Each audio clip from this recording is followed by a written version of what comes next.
It's your girl Jazzy K with Super Tight TV. We want to thank everyone that's been watching. Hey, if you do us a favor and hit that subscribe button, also press the notification bell so you can be notified every time we drop a new video. You're not tuned into something super tight. Puffin' something sticky, nigga, I roll through the light. Need to hear something real just to get me through the night. I'm looking for them jackets cause I know they looking shy. Know I'ma get some game, tuned in with super tight, yeah. I get the low love from Big Bobo, from the front seat, not no photos. Already, baby, what it do? It's your big dog, Bobo Luciano. I want to thank everybody again for tuning in to Super Tight TV. We back, up your back, going smack, smack, smack, just like that. Hope it feel good to you too, cause it sure feel good to me. I got my sexy ass, gorgeous, beautiful wife. It's your girl Jazzy K in the building. Hey, what's going on? What's up? You working? I'm working all the time. I say, hey, we got a peer in here today, a family member. You know what I'm talking about? One of the main platforms in Dallas, Fort Worth area. I say the region. Yeah, let's go. Let's go to region. You know what I'm talking about? Let's put that out there and let's put that energy out there. I got Big D the Mogul in here.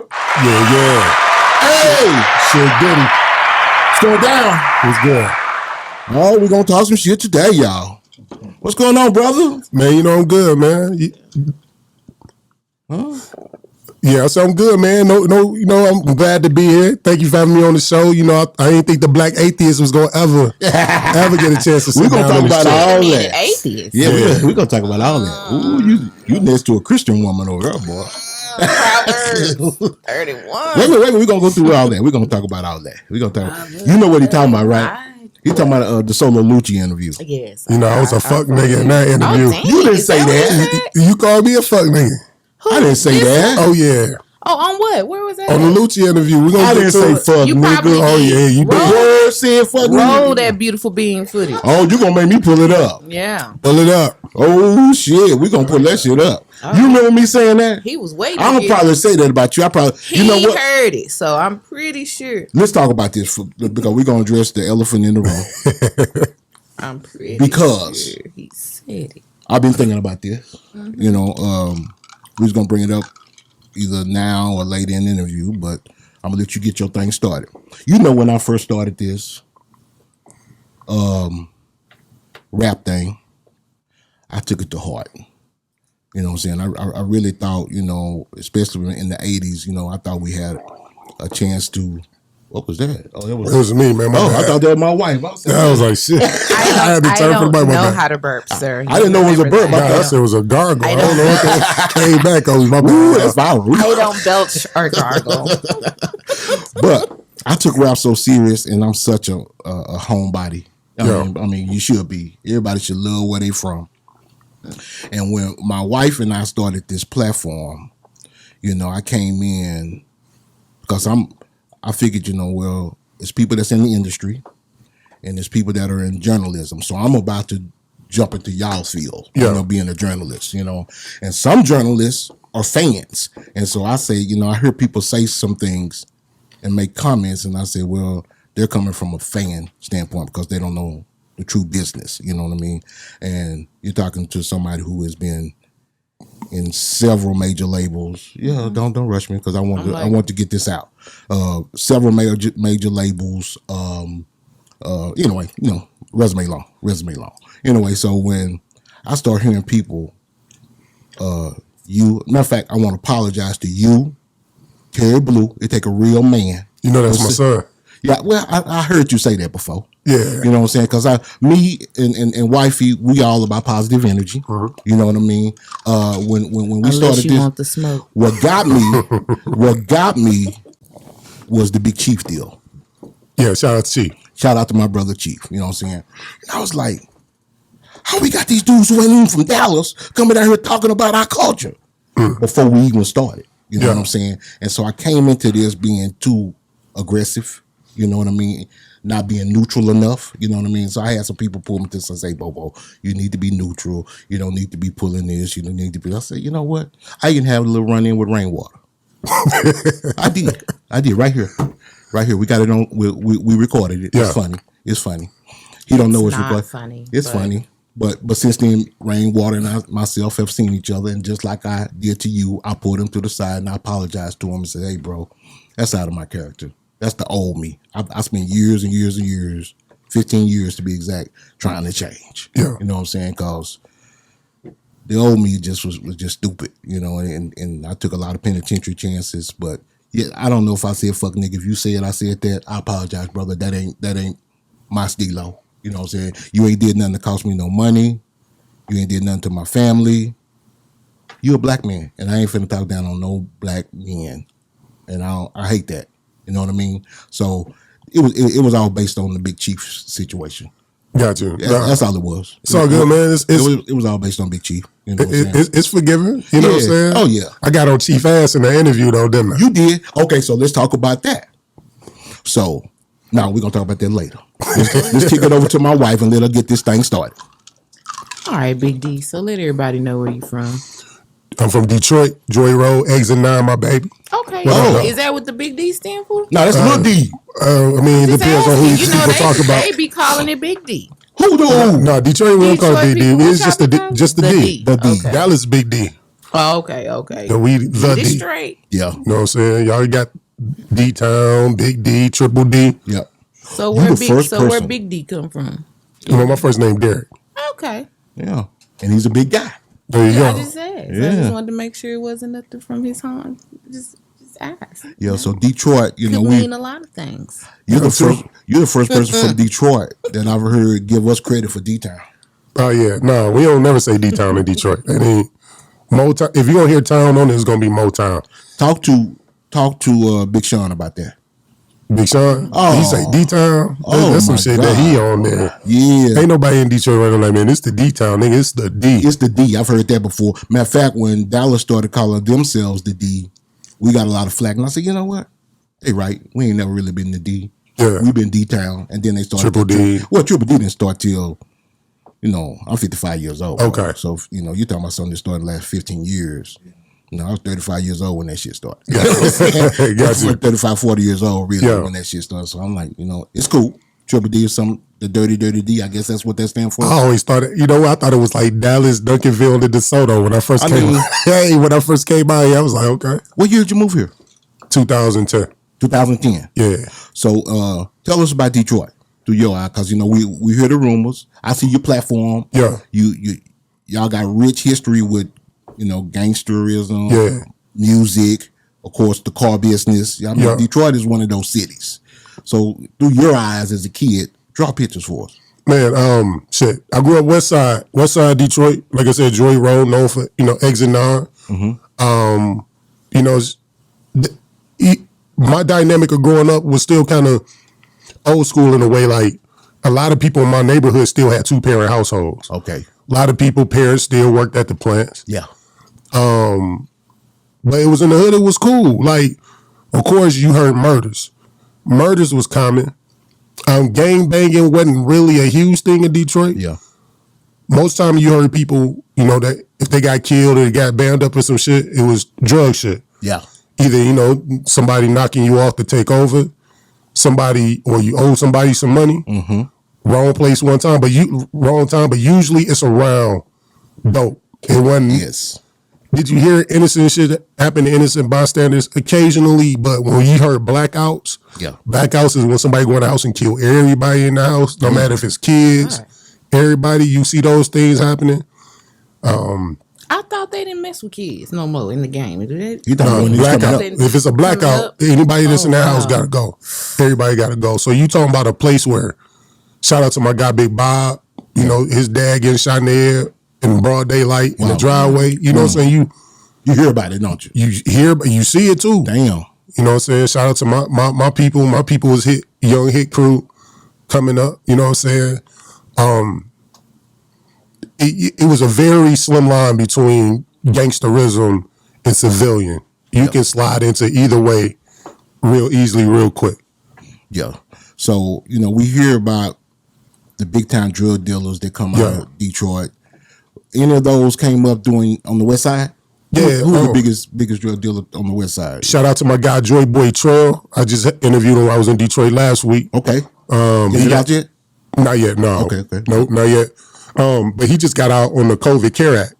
Wow. Okay, yeah. Around the same time, Terry, Southwest T, got out. He was sentenced, I think, like 30 years to life. Got hit up on drug kingpin charges. Yeah. Did 17-year bid. So he just touched down, 2021, 2020. So he doing this thing. Shout out to him. You got the Street Lords. Rest in peace, Blade Icewood. Shout out to my guy, Street Lord Rook. Yeah.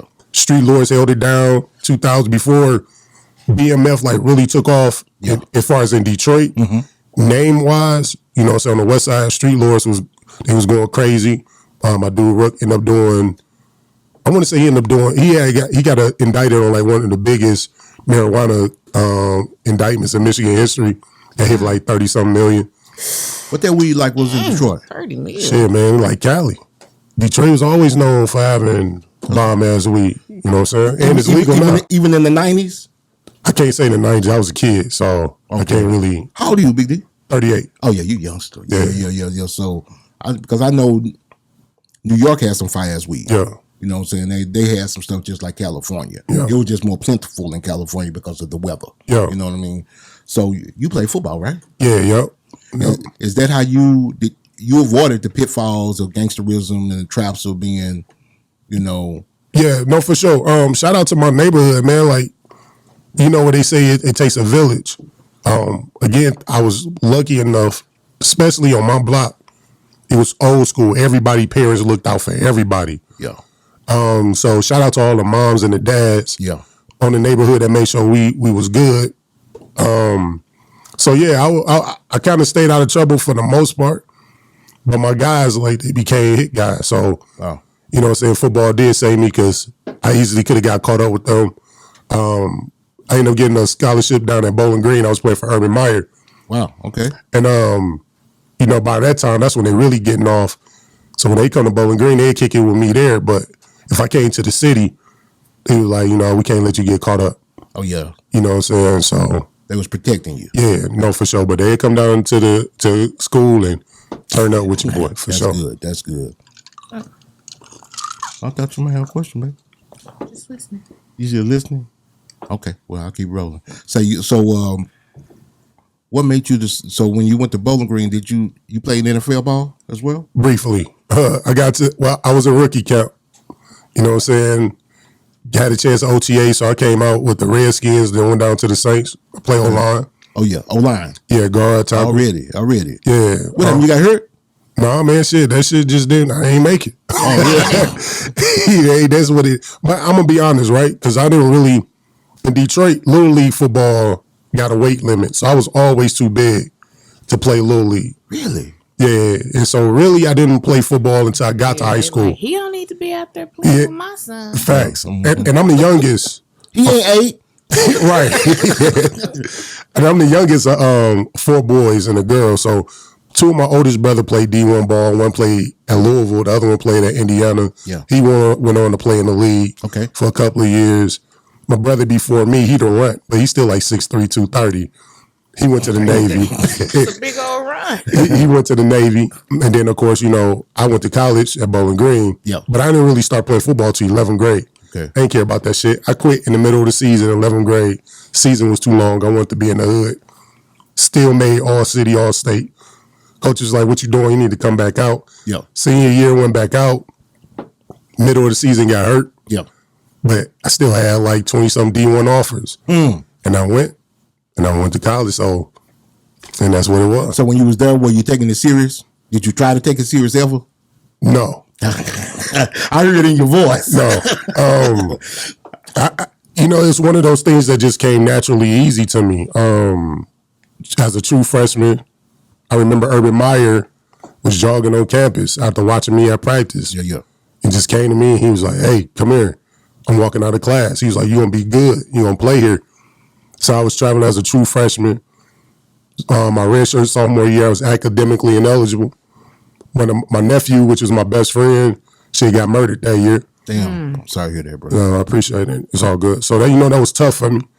But shout out to my coaches in the school, man. They put the academic advisors around me, bounced back. I was good. Next thing I know, I played a lot my sophomore year, my redshirt junior and senior year. I was starting. when I went to my senior year, all of a sudden, NFL scouts was everywhere. I was just playing. How much you bench press back then? The world. The world, Craig. Yeah, Like heavy, I'm a better heavy lifter than I'm a rep lifter. Gotcha. So I don't know, probably, I don't know, back then probably like 525 at that Naturally time. strong. Yeah, that's a lot of fucking weight. But my grown man strength right now is crazy. I'm pushing some shit. Right What's now, the grown Yeah, man right strength? now. 600 I probably can get over this. I can do 650 to 675 once. one time. At least once, yeah. For What sure. about squats? Squats? I don't fuck with squats. What? Man, I ruptured my disc in my L4, L5 Yeah, don't do that. squatting my freshman year. So I leg press. That's the worst pain I've ever been in. Oh, you know what? I got something I'm gonna talk to you about. My wife, who just turned me on to some the therapy. Oh, Oh yeah, put me on, man, because my body in pain. Bro, you. Pain. Nah, I got something for you. I think we have been misdiagnosed. There we go. Yeah, so we in Dallas now. Yeah. What made you decide to move to Dallas? You know what? I used to come out here Grand Prairie when I was a teenager. My mom had sisters out here. Grand Prairie? Yeah. And did y'all travel to Dallas or y'all just stayed in the Grand Prairie? Always just stayed Grand Prairie, Arlington area. Shout out to my little cousin C Green, him and Sean Cotton, best friends since first grade. So that's how Shout out Sean Cotton. he meeting up Sean. But yeah, I always said when I got grown I was gonna move to Texas. Already. there you go. And that's what I did. Smart man. Yeah, man. I mean, just for the state income tax. Hell yeah. Woo, come on, man. And it's a lot of money. It's more than that. A lot of money out Living here. in Well, the Texas. money and not having to pay the government some of that Facts. money. And it's very entrepreneur friendly. Facts. It is. Especially if you ain't from here. Because y'all hate the ones that's from here and love everybody that ain't. Ain't that funny? Now No, wait not a for me. minute. I love it. Now wait a minute. Well, he's telling us from outside looking at that's what he's observing. That's exactly what it is. And let me tell you something. People in the industry, record labels, they laugh at us Yeah. because we're consumers. Yeah, it's a consumer friendly space. We for are sure. a consumer. I mean, I have my buddy here, Azim. Yeah, all his buddies. He got people in Detroit. He said, yeah, it's a ongoing joke about Dallas and Dallas hip hop why we hadn't made it because it's like crabs in a barrel on steroids. Yeah, y'all do each other bad. Bad, bro. Bad. I mean, it's the truth. I mean, and trying not to recognize it. I mean, I just feel like it's not like that anymore. I feel like it's a lot better. Well, it may be better now. It's improving, for sure. But when you went 20, 30 years fucked off, you know what I'm saying? This is what you get. This is the baby of this is the product of what we built. You know what I mean? And now we're trying to dig. That's because you let Big Chief and them talk bad about the boogie dancers. That was your moment. Did he talk bad about him? Y'all let that divide I didn't happen. hear it. Yeah, y'all let that divide happen. I didn't hear Big Chief talk What about you him. say, hey man, I ain't doing all that dancing and shit, I man. don't think anything. But see, the thing about it- change the boogie movement. Yeah, the we boogie movement- We gonna do. We gonna do down. Yeah, the fans, we've always been a dancing city, even before the boogie movement. Y'all, everybody stole y'all boogie movement because y'all, even B King going up on y'all sound. You know what I'm saying? Shout out to B King, but that's y'all's. Yeah. Shout out Y'all, Big y'all didn't embrace it. Yeah. They did hate on it because they want to be Gangsters. gangsters. Well, the rappers want to be gangsters. Yeah, that's what I meant. Yeah. Yes, they want to. They want to go backwards. Let's just say that they want to I go know. really Now backwards. that is true because I remember saying, "Well, damn, Yeah. we need to become cool to be a dolphin." Well, I can't hear. This is the first time. I ain't gonna lie. Dallas was the first place I ever saw like dudes just like really dance. Everywhere else, Detroit, you just kind of on the wall. Yes. Here, you dance and get shot at the same time. That's right. Oh, Don't let the Them smooth niggas taste be fool you. boogieing, and a pistol will fall out on the dance Don't floor, let the man. smooth It's taste for fool you. and it won't surprise nobody. It won't surprise. Oh, that nigga got a gun. Hell yeah. Just pick it up. Yeah, pick your shit up, nigga. What the fuck? You see that dude at that basketball game doing that? Went viral Then when that gun dropped, yeah, man, that could have been around the bad. kids. Yeah, that could have been bad. That could have been really bad. I mean, Well, I'm sorry. I just feel like now in the society that we're in, I mean, it look bad if you drop your gun, but I mean, does anyone blame him? You can't go was out nowhere. there went off You and can't would've- go nowhere now without Yeah. somebody coming in mass shooting. So yeah, but he was out there on the court playing basketball with a gun in his pocket. Who does that shit? Yeah. With kids around. Just like you said, if that gun would have went off, it would have been talking about what an idiot. Yep. Would have been like, you damn fool. But thankfully, we can sit here and have that Yeah, view it because it happened. didn't go off for sure. Thank God it didn't go off. So Sean Cotton, Yeah. you and Sean Cotton got a good. I was about to say spiritual. I don't like saying that. A good relationship. Yeah, that's my guy. Talk to us about y'all's relationship as far as platform wise. You know, did he give you any pointers, any encouraging words? What was it? I mean, yeah, like so I guess let me take it back a little bit. 2012, yeah, 12. I had my music equipment in my cousin C Green garage, and that's where Shawn them found a little space over on 35 and Royal Lane. So, Say Cheese was in one room, Real Life Street Stars was right next door, Bud No was right around the corner. Yeah. So we was all in that one Sunbelt letterpress building. Okay. So they took the equipment over there. This is before Say Cheese is doing interviews. He just doing parties. Okay. And doing the recaps of the parties. But my cousin was like, wait, we got the space, they got the studio, they got the booth built, can we use your equipment? I'm like, cool. And then one day, a couple of months down the line, my cousin like, where you at? He at the studio. He said, pull up. I pulled up. That's when I met Shawn. At the time, the studio was called Say Cheese Music Studio. Okay. With my equipment. So I was just always around. But my cousin didn't know how to engineer. I did. So what kind of equipment was it?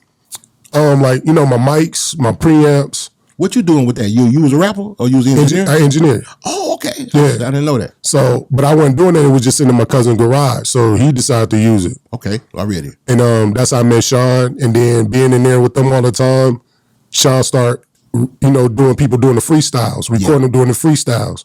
Then it switched to the interviews.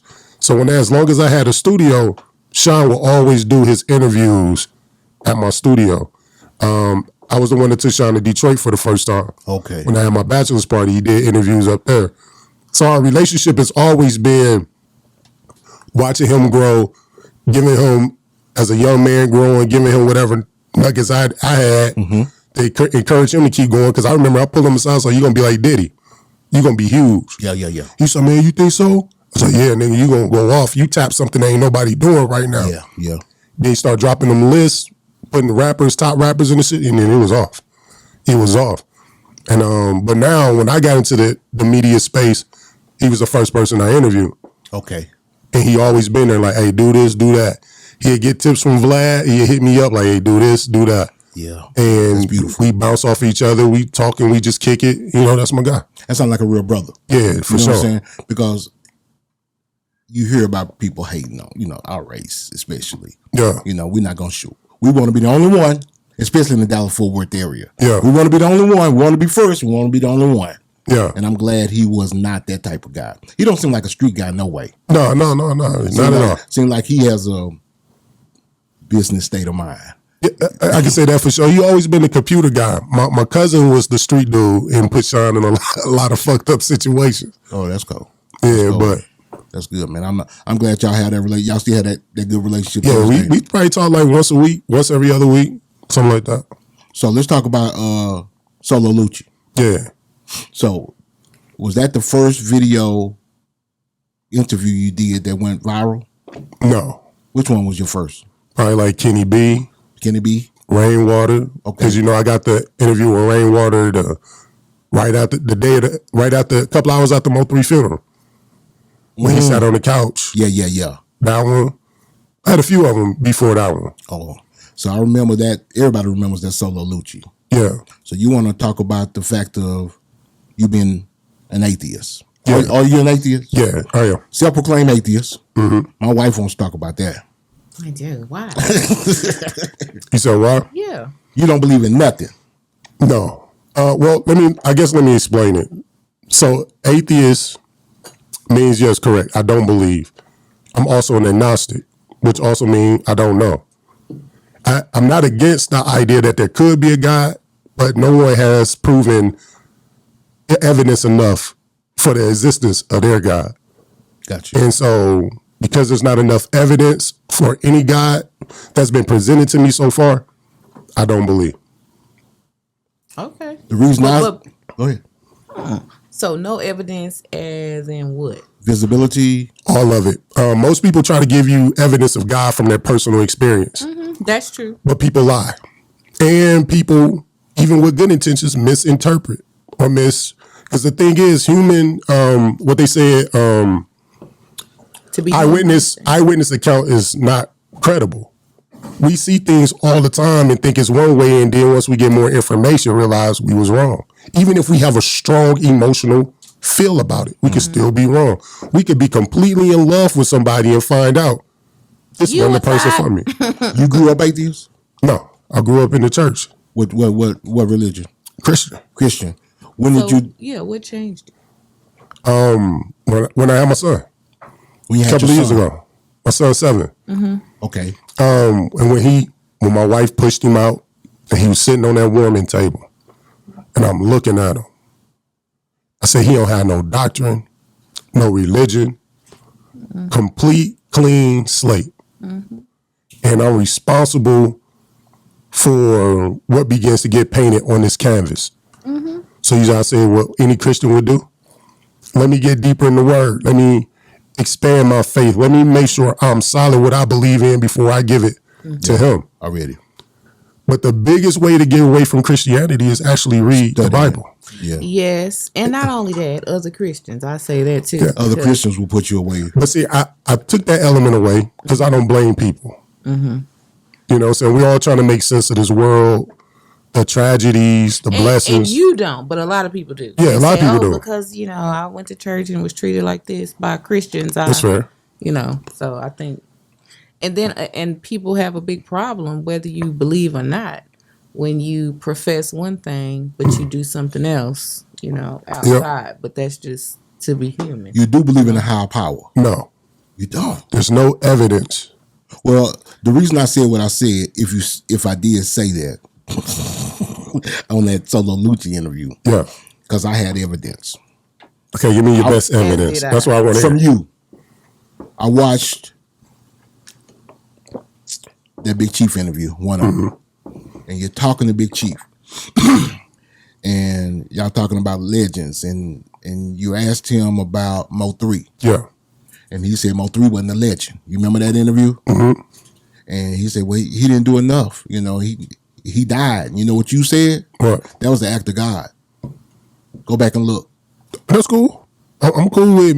I play the game on the internet. Oh, okay. I play the game. I would contradict myself. Okay. In a minute. Okay. It was a contradiction, but it's not your true beliefs. You hear me all the time. Say if you call my phone, because we cool, ask E. Okay. I say when somebody called me, I answer. He has risen. Hey, you know what I'm saying? Well, they rolled off your tongue too naturally. Yeah, because we in the Christian nation. I was a like a fundamentalist, very conservative Christian. Okay. Baptist? Non-denominational. Non-denominational. Okay. So that's all I knew up until 6 years ago. So certain things still feel natural rolling off my tongue because that was just I feel you. The culture of it. I feel you. That's understandable. Yeah.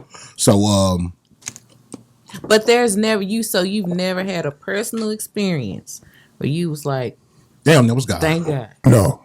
Never. You never been Even before a few years ago. Even when I thought it was, so they call that the theory of the gap. When you can't explain it, therefore it must be God. No. So that's normally how it is. I know a lot of people do that, but a lot of people like, I don't know how. I just had this feeling. I don't know what it is. Therefore, it must be God. I was asking for something, and then all of a sudden it show up. Therefore, it must be God. But if you don't have any evidence for how this happened, and then you replace it for something else you don't have evidence for existing, you just taking two things unknown and replacing with something else that's unknown. It's not evidence. So again, you can have a strong emotional feeling. You may not understand why it happened. Yeah. It doesn't mean it's supernatural. This is my personal opinion about the Bible. Go ahead. Okay. I believe in God. Okay. I believe in God. Okay. I believe in God. I do believe that the Bible is in existence for a reason. Okay. To Control.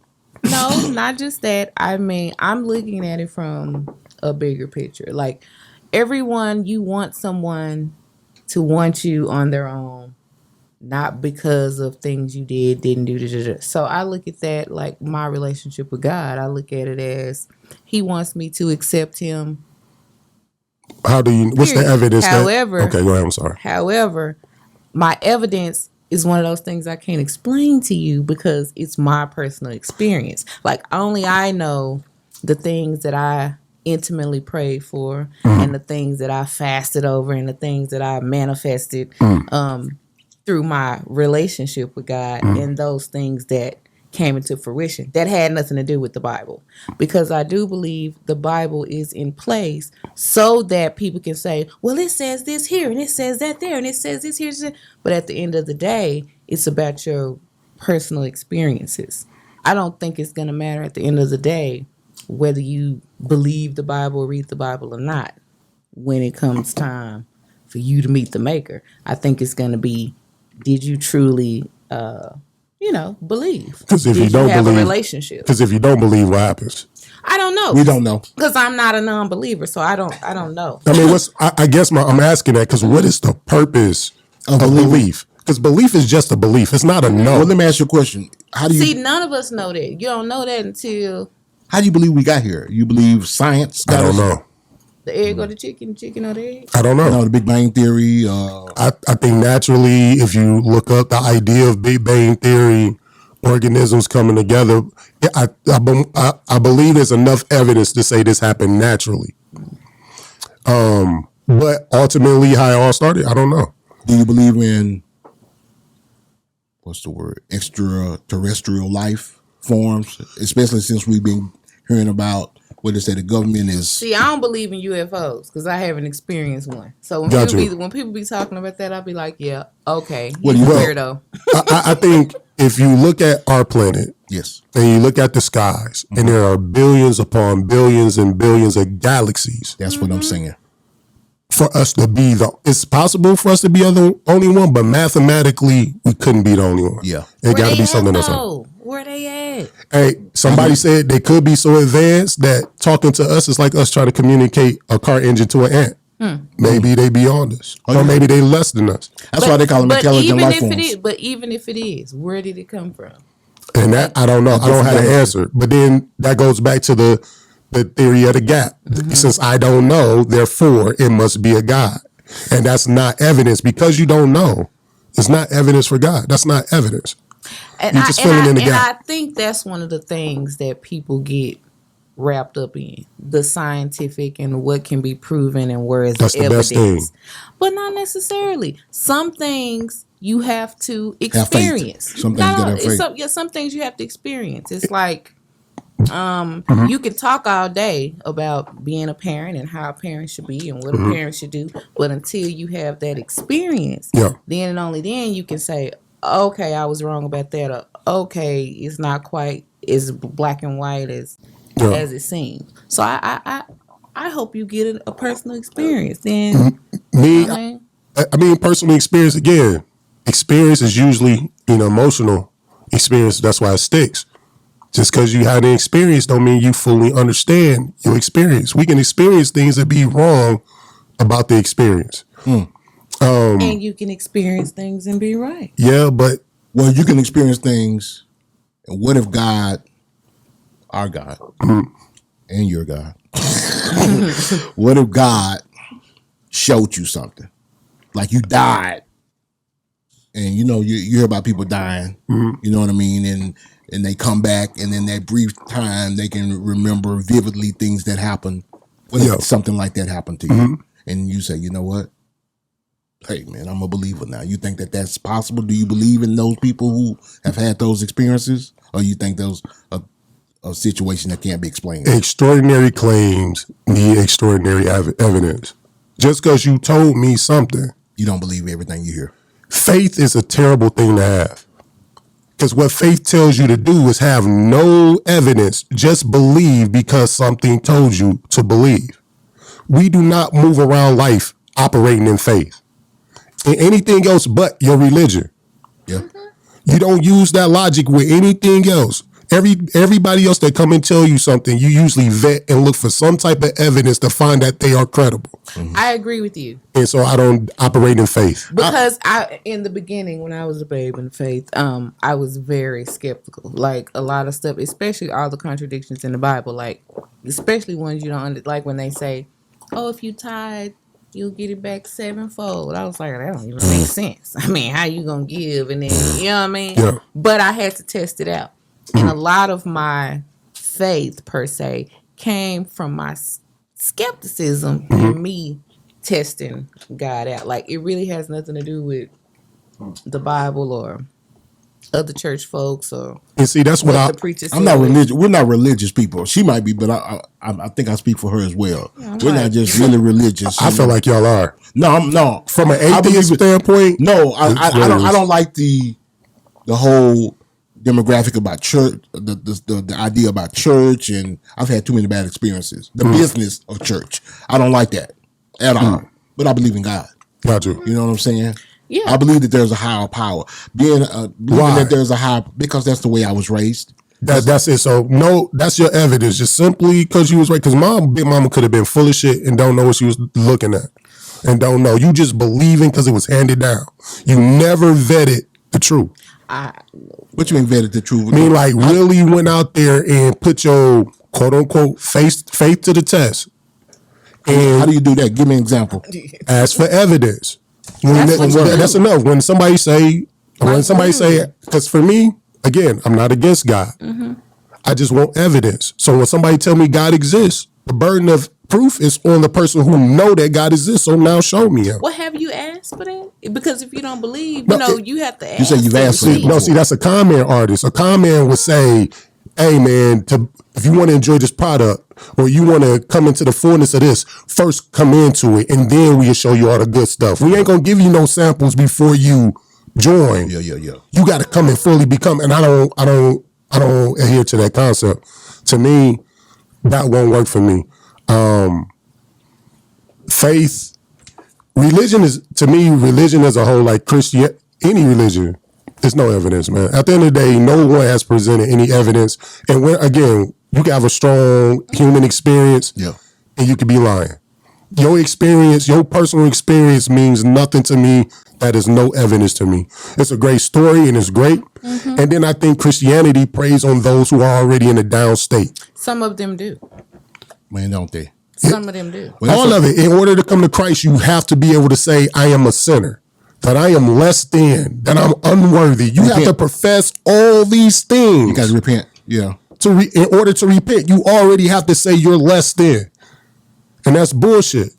And people pass laws based on theology and shit they can't prove. I think it's bullshit. People won't let people marry and fuck who they want to fuck off of shit that they can't prove. My prayer didn't say I was less than. What you say? My no, but in order to say I was less than. If you did the sinner's prayer and you asking Jesus into your heart, you're saying you're a sinner. You're filthy. The Bible says you are like filthy rags, menstrual rags before the Lord. That is filthy. I mean, and you have to first acknowledge that before you become Christ. And at least the theology that I was talking Christianity. Yes. Yeah, in order to be forgiven. And what are you being forgiven for? All your sins. Yeah, and I don't believe in sin. What is sin? Wrongdoings. But it's wrongdoings. According to who? Is slavery wrong? I believe it is. You believe it is? Well, no, I think mistreating slaves were wrong. So you cool with slaves. So if you were God and you was creating the world, but you was going to have to live in this world, you don't know if you're going to be the slave master or the slave. Would you create slavery? It seems like our God did. No, I'm asking you. Would I do it? No, I wouldn't do it. Exactly. So you already more moral than your God. What about you? I don't think God created slavery. Oh, no, he did. Based on the Bible, he did. Yeah, Deuteronomy 23 tells you. Deuteronomy 23 and 24. But again, that's going back to Bible. That's not going back to your personal Well, that's what we said. Based on the Bible, he created So I guess I got to understand, are you a Christian who follow Jesus? And if you follow Jesus, how do you know how to follow him if you disregard the Bible?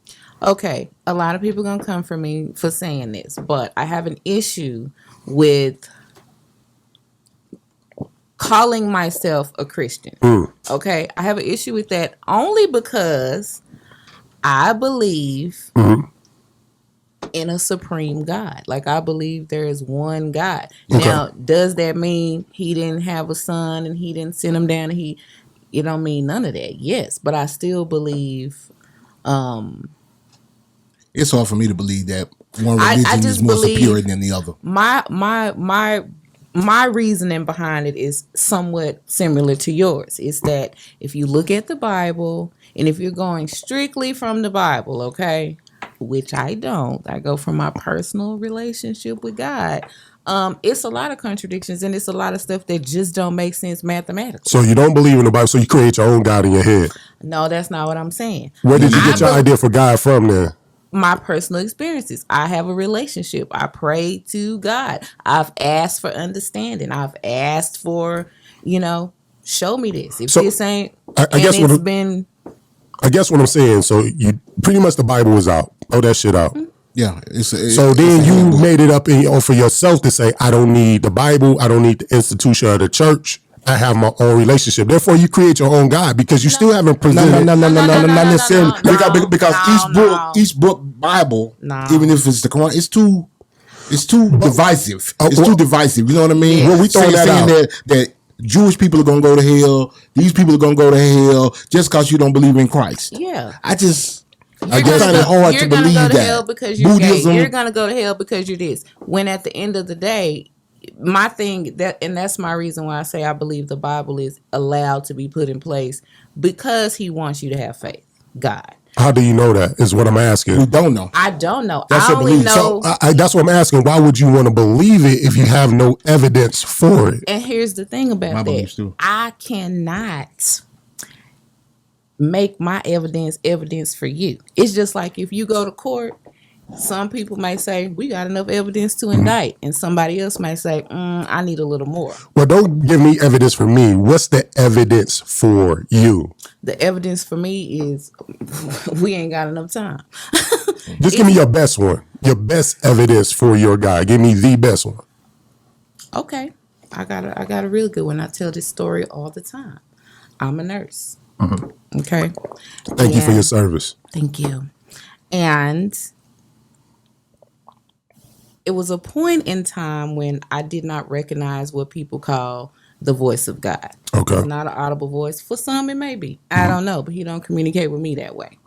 And it was a time I didn't believe, or I didn't hear it, or I didn't know what it was. Okay, so I went through making my own decisions. If something said no, I was going to push, like, no, it's a yes. What I want to do right now, when I want to do it, whatever. And I mean, and it goes back to even younger than that, but I'm going to give my, okay. So I go to apply for school. Everything was great. I had all the stuff I needed. The lady tells me, we'll see you in January. I was like, cool. It's like December. No problem. Come Monday, enroll. I come Monday, I pay my money, and then they're like, well, we'll see you in May. And I'm like, hold up, May? I was like, no, I was just here. They told me January. It need to be January.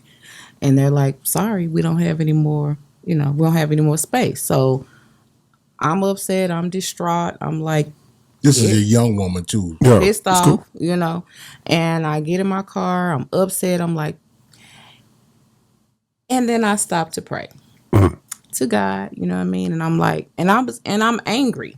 Like I wasn't like, oh, you know what I mean? I was like, nah. If I'm supposed to be believing, like what I done did all this, I know you didn't bring me this far for them to tell me nah. Like, and I was mad. I'm like, I'm going back in here. And I need to hear yes. Like period. I go back into school, back to the same lady I'm talking to, and I'm like, I need to be starting in January. I can't wait till May. And she just looked at me with this look like, and she turned around and she said, see you in January. Okay. And there was no more space. It was no more room. I had been told several times. Only person I talked to was who my God is.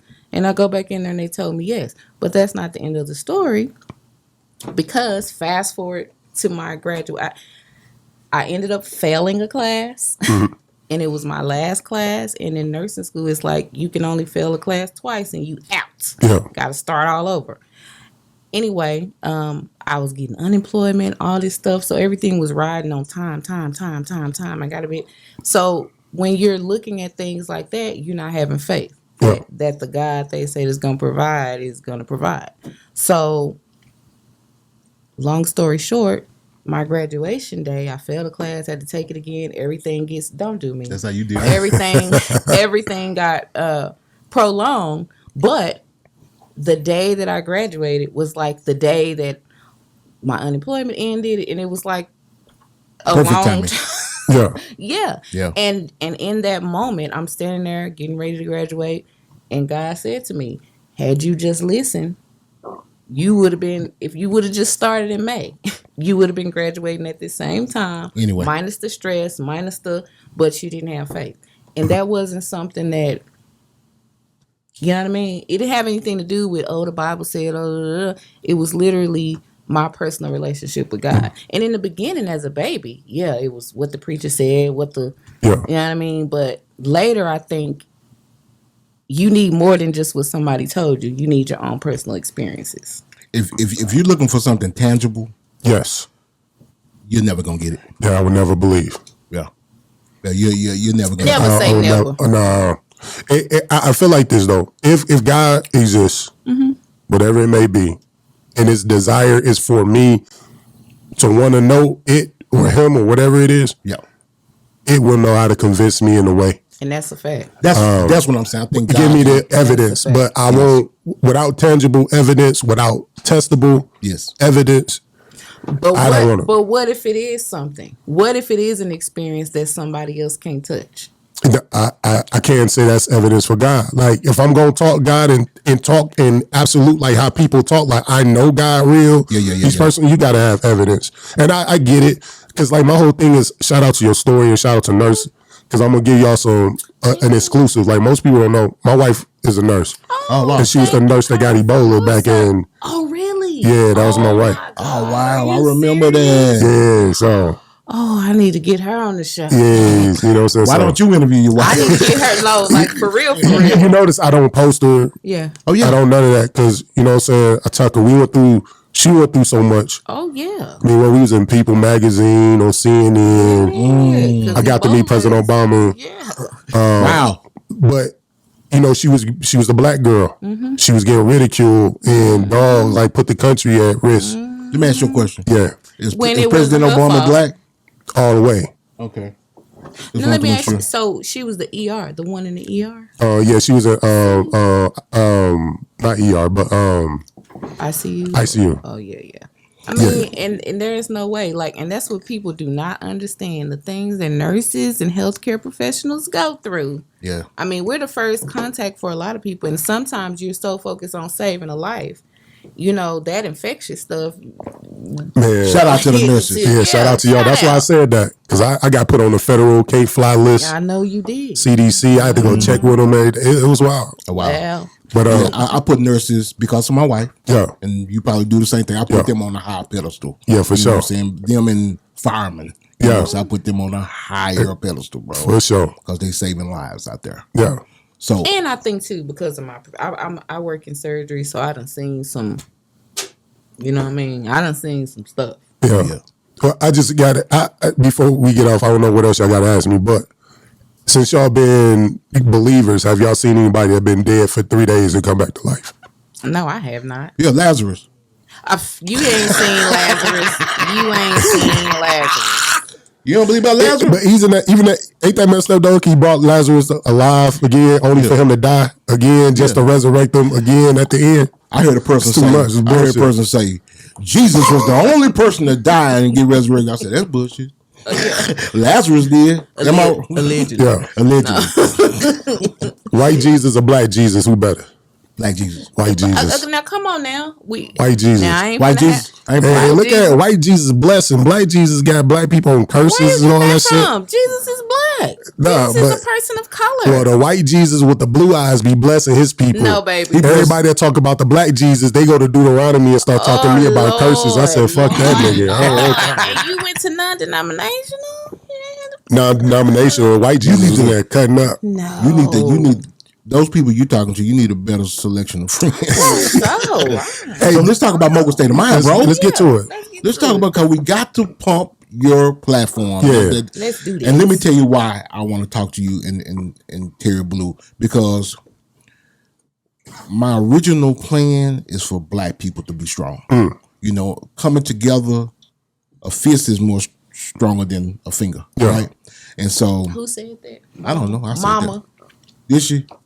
Anyway, and I believe because we are in this market and we are a consumer market, that if people come together and stop the division, something, I know it's your job, we choose not to go down that path, but Sometimes the path finds you. sometimes the path finds us, but I choose not to air it.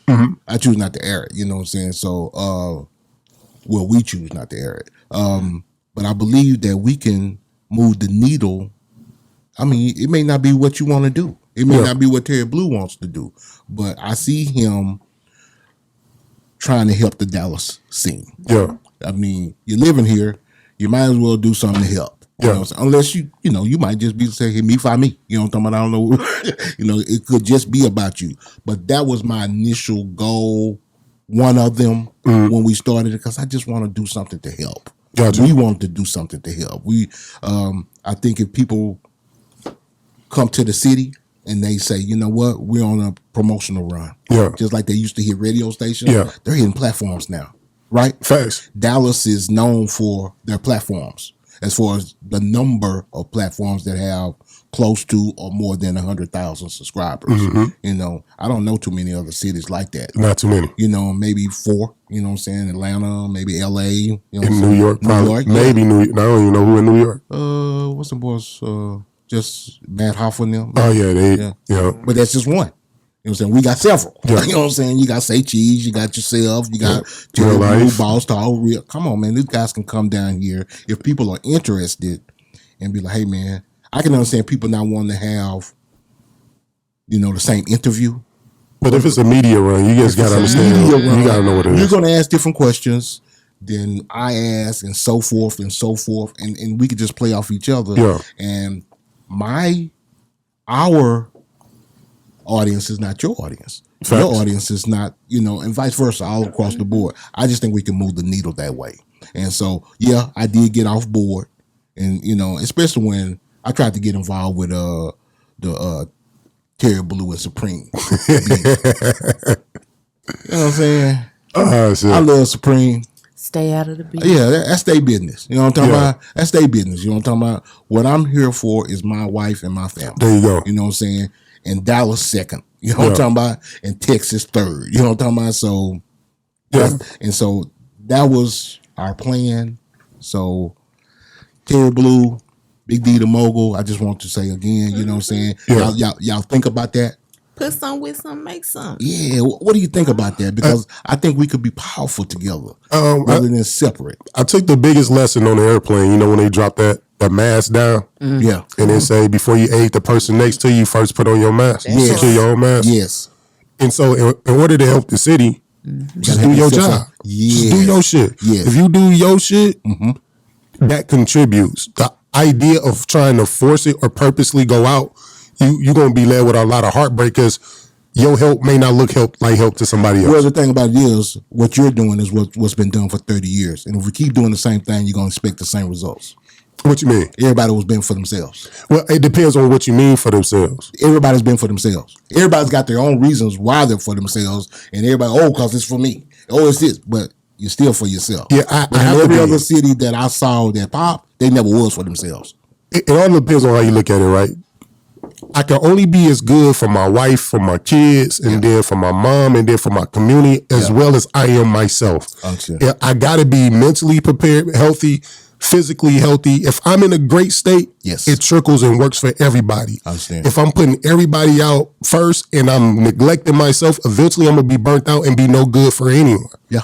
And so I don't want you to oversaturate it. But that's what I'm saying. So if I take Mogul State of Mind, and I focus on doing the best research, creating the best quality, putting out the best content. Yes.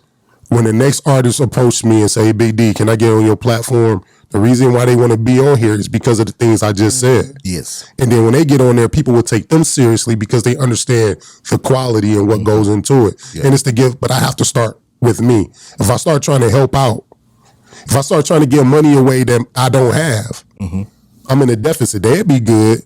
I've been hearing you talk about that as far as your views about business. Yeah. You know, you and Lucci. Yeah, me and Lucci was arguing about that. Yeah, I agree with you at a point, but I agree with Lucci a lot because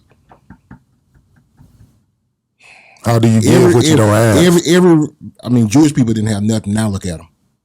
They had something. Now they had nothing when they got here. They had nothing and they came together. They had absolutely nothing, and they decided to say, you know what? We're going to put this with this and this with this and this with this, and we're going to stop all the tearing down of each other, and we're going to come together. It may have taken 50 years for them to rise up, but they rose up, and when they rose up, they were powerful.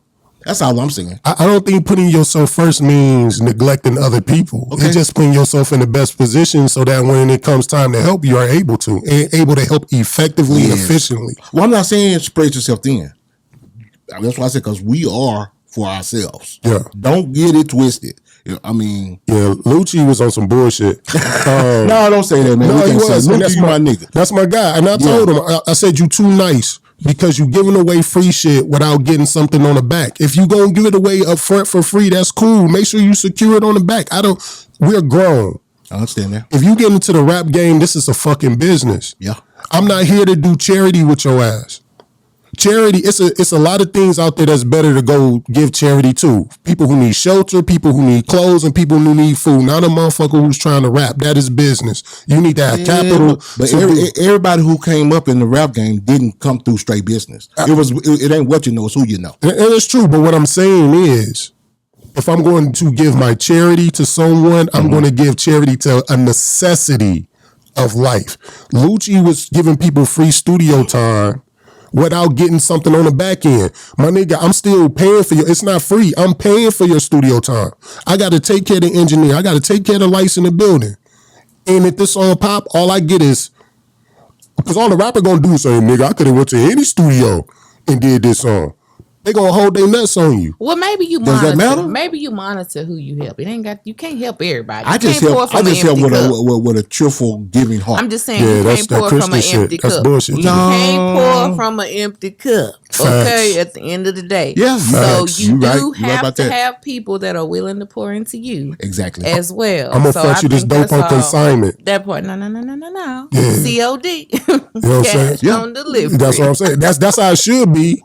But if you go trust somebody and you go front them, I want my shit and I want it taxed on the back. That part.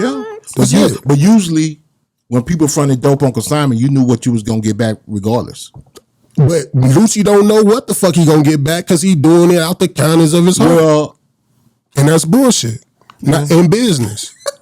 It is in business. I just think Lucci is a great person. Oh, he is. As far as being, trying to help. He's the opposite of chief. Well, he's the type of person he's tired of seeing the city go through what it's going through, and he's trying to see what he could do to help. But to an extent, okay, we're gonna merge this together. There you go. Come on. Faith without works is dead. Yes. So you can't. I agree to some extent when it comes to artists and people.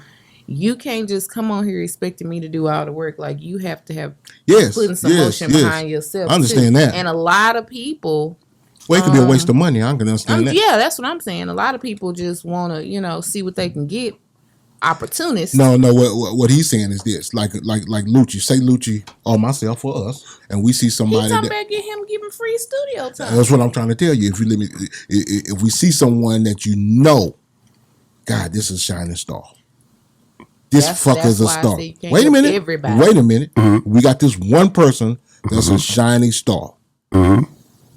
He got a bad situation at home. Come on, Bobo. You know what I'm talking about? Yeah. He really can't feed himself. Yes, sir. But damn, this dude could write. He could sing. He could rap. He's cold. Yes, sir. And let me see if I could do something to help. And what he's saying is, if you do that, make sure your paperwork is straight instead of just saying, okay, I'm going to do this out the kindness of my heart. There we go. Good shit, Bobo. Way to land that plane. Y'all did a both job, co-piloting. Y'all land that That's what I'm talking about. Up over here. Lucci, do you hear that? Get that paperwork, man. That shit ain't offensive. You put all your resources up front. I see Lucci's side of it too. And I don't knock because he's trying to get the city on. Man, you can get the city on and make their asses sign paperwork, my nigga. I understand. If they win, because at the end of the day, people just want to walk away feeling fair. That's it. I dropped so many jewels and. But think about it. Look at all the times, and I'm gonna say this. Y'all can come for me in the comments or whatever. But look at all the times you didn't help people. Yeah. And they haven't came back and said thank you, or they haven't said shout out Super Tight TV. I mean, so at the end of the day, when you didn't help them and got nothing in return, then you like, wow, you're not even gonna say. I don't look for stuff in return because you gonna get it in heaven, right? I mean, but you don't look for it. But I sleep good at night. You don't look for it, but you still had that hope. Like, well, damn, and it's still upsetting or a little disappointing when you like, wow. I just know how to handle them people. I just know how to handle them people. But if it was a business I don't put my faith in people. Nah. I do not put my faith in people because I expect for people to let me down. Well, I just look at it like this, right? Let's say you got a stand-up artist that did come back and try to give back. Yes. And let's say your Lucci situation, you spent $30,000 over a year putting this artist in place. Yeah. And that artist signed $1 million deal, multi-million-dollar deal. And he come back and like, here, OJ, here go $5,000. Thank you for helping me out. To some people, that is offensive as hell. Yeah. That's offensive. Yeah. And so that's why paperwork, as you already know, we already agreed to what's fair. Yeah. So if any event this do pop, it ain't no feelings involved. You know what? Just give me. You know what? What we agreed to. I just remember the situation. That part.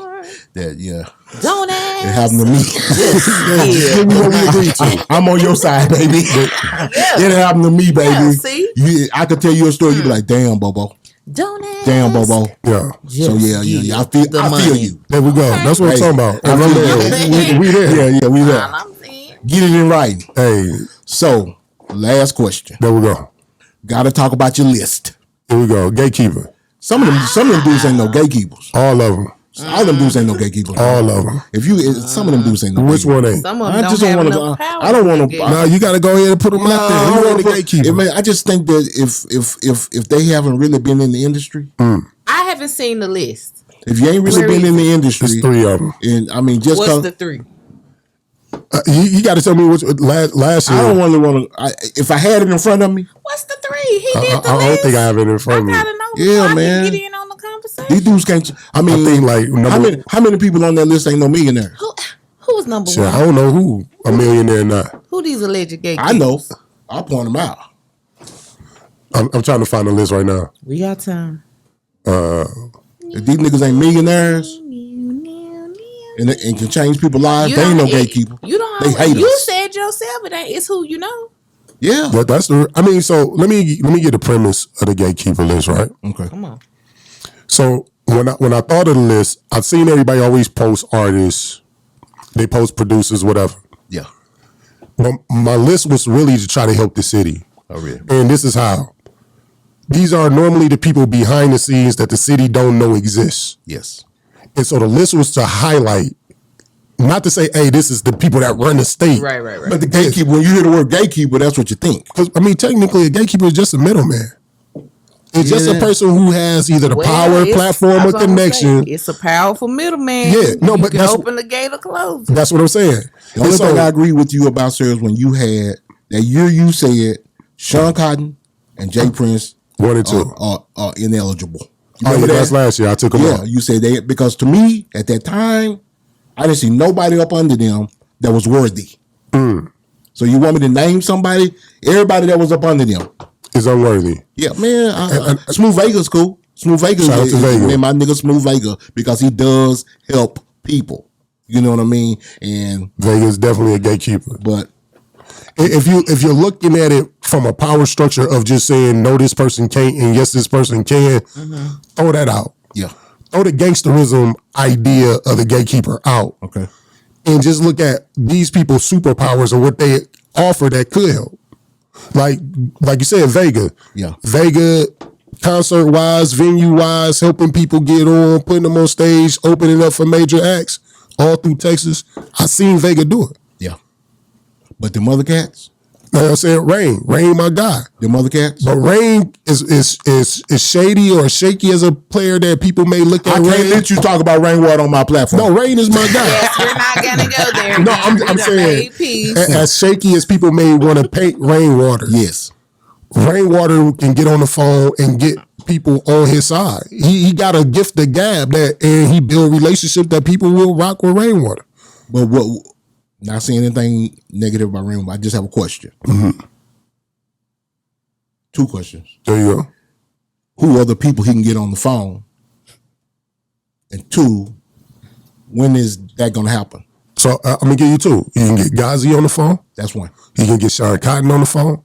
That ain't good enough for me. That's 2. You already said he should have not been on the list. He too big. That counts. He's the Amazon for labels. You can go on his page and shop for rappers. Okay, no, so merge that with the second question. Where was it? Who has he done that for? He's done that for all his artists. He just can't make the people like the artists. You already That's know the that. problem. But wait a minute. You can't make the people. You can't make. All you can do is put your product in front on the shelves and try to get prime placement for your product. Did they ever drop product? Who? Who was he? Who was it? Don number 7. Yeah, number 7. Yeah, they dropped. And Don they was doing decent numbers. They just stopped. I thought when I thought the Rain, it was more of a lack of work ethic from those guys. That could be, and that's out of his control. Yeah, it's out of his control. Now I can understand that. He got him deals. Yeah. Okay. So you just explained it to me. I just want, I'm not no asshole ass nigga to be like, nigga, I don't believe Rainwater can do shit. I want you to convince me because I just met Rainwater. Okay. You know what I'm saying? My wife and I have been off the scene for over 15 years. I still need to know who the gatekeepers are on the list. We had Carl Crawford. Okay. That was a gatekeeper. Okay. He's a millionaire. Yeah, for sure. Multi. Who else we had on there? Before we had Mr. Hit That on there. We've had BC. BC Southern Fry. BC. We had him on there. BC. My brother. Shout out to Mr. Hit That. We put Charleston White on there. Run the internet. It ain't no algorithm out there that's touching that man. Yeah. Charleston can break an artist right now if he fucking wanted to. He can break almost anything. That nigga can sell pencil erasers. It don't matter. He can break a pencil. We're assuming. Based on the numbers, it should happen. It can happen. As long as that artist puts out a hit Well, song. Charleston, let me get a pencil to you. I mean, he can't make the people like it, but he can get the people through the door. Yeah, he can He get can you a open up lot the of gate people. for him. Yeah, I got you. Okay. because if anybody can find a recipe that's gonna make all the people like it, you will be a trillionaire. Oh, yeah. That part. But the recipe is payola. Yeah, Because payola is still full. I mean, you can almost brainwash people to like a song. Don't If you hear it over and over again. People say radio is not important. Hey, come on. I don't listen to that shit. Yeah, but people do. Kids in the car going to school in the morning. Like 46 and up. Bro, It's true though. Bro, because my little girl, it's been Daddy, some- cut on the Mad Minute. It's Cut been on some this. songs I can't stand, and then I find myself singing it because Yes. I hear it over and over. I don't think my kids know My what the niggas radio munch. is. Man, my- Good, keep it that way. Shit, And I stream. phones. And phones. Yeah. So if you got a parent that listen to the radio, they hear it. But for me, I listen to stream. radio because I used to be in radio. It makes sense. Yeah, we did radio for 8.5 years. Yeah. Yeah, I don't be So, one. and I'm an industry guy. You know what I'm saying? So You got it. that's type of shit I So real drive on. question for you then. Go ahead. What's more important? Because you bring up the millionaire thing. Yeah. Is it which is more valuable, the money or the connection? I think the money brings connections. But which one is the most valuable? Because I think they go hand in hand. I think connections is a little bit more important. Yep. But if you have both, it's a powerful tool. Okay. It's a powerful But tool. everybody ain't got everything. Yeah, everybody. You But had to pick. I'm not saying everybody's If got you had to but pick. there's a couple that do have both. But if you had to pick, I'm gonna pick Money who or you know. connection? I'm gonna pick take who you connection. know. I'm gonna take the connections. And since y'all beautifully married, I want to, in y'all spiritual and got a relationship with God, I just want to know, does your wife obey you? Does she obey me? I heard Yeah. you ask, if it was something that I put my foot down on, yeah. You see, we don't have a relationship like that. So we I have more- obey. I'm Yeah. submissive. Yeah. But I feel like, see, this submissiveness comes in, and it's some women that don't like this. But I believe, okay, a woman, especially a black woman, is perfectly capable of being submissive if you have a man that's worthy of you following. We're Gotcha. not just finna let you. We're not just finna follow you into the abyss. You know. You don't what know I our, mean? you don't know our story. We have a crazy story. Yeah. Yeah. I mean, we were friends.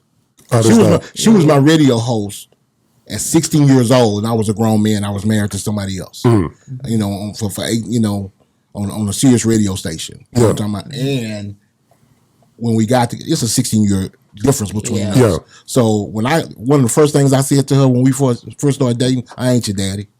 I ain't gonna try to be your daddy. You know what I'm saying? Because I ain't picking up the phone. Where you at? All that type of shit. You know, she know when I'm serious, and I know when she's serious. We have a joking, loving, fun relationship. We play all the time. But if I say, man, I ain't with that, she gonna know I'm serious, and vice versa. You don't even have to say it. So overall, she gonna see a look on my face and be like, I already know. So yes, she obeys you. Yeah. That's dope. That's dope. My wife obeys me too. Yeah, I mean, but like, sit your ass down. He ain't come see now. I just don't talk. I just don't talk to my wife like that. Yeah, we ain't having none of that. Sit your ass down. Yeah, I don't talk to her like that. If he was to say, "Baby, take a seat," I'll sit down. You take a seat, but if he said, "Sit your ass down," then what happens? Yeah, it's a way. You know, you gotta. Nah, I'll be honest, let my wife know. See the thing about it is, now I grew up around a bunch of women. It depends. Now, see, I'm the only boy in my house. I got 4 daughters, no sons. If it's the bedroom, 3 sisters, no brothers. And I was the baby. Got you. So I grew up kind of learning how to talk to women and not do them like that. But I do have that in me, and he had it in him a lot when we first. I credit this young lady for helping me. Hey, bro. What about Polly? Yeah, bringing polyamorous stuff. Yeah, bring another woman in. She's asked me to, but I keep telling her no. That's why I brought if you can see my shirt, it got my favorite Bible scripture on here. See my shirt. Jesus said, "Where 2 or more are gathered, there I am in the midst." He would love that shirt. You see that? Needs to rock him. Yeah, shout out, peace to the God. Peace to the God over there. You know what I'm saying? Yeah, he's a freak. I'm there. Shout out to Rakim Here's the Abdul-Jabbar. thing. If adding another person was something that we needed to do, I mean, what about just one? I wouldn't be close, but we be good. I think the other person would be. I'm not going to defile my bed. The marriage bed is undefiled. First of all, meet me in the hotel though. Honey pack.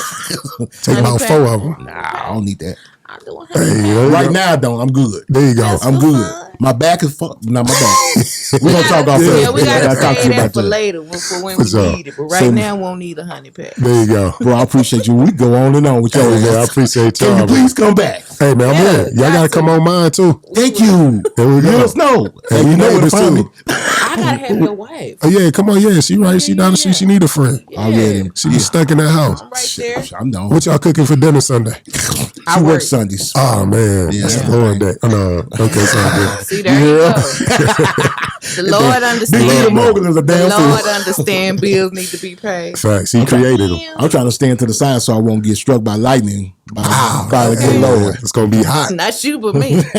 I got Big D the Mogul in the house. Yeah, man. I appreciate y'all. Man, a real super tight guest. Know I'ma get some game tuned in with super tight, yeah. I get it all up from Big Bobo, from the front seat, not no photos.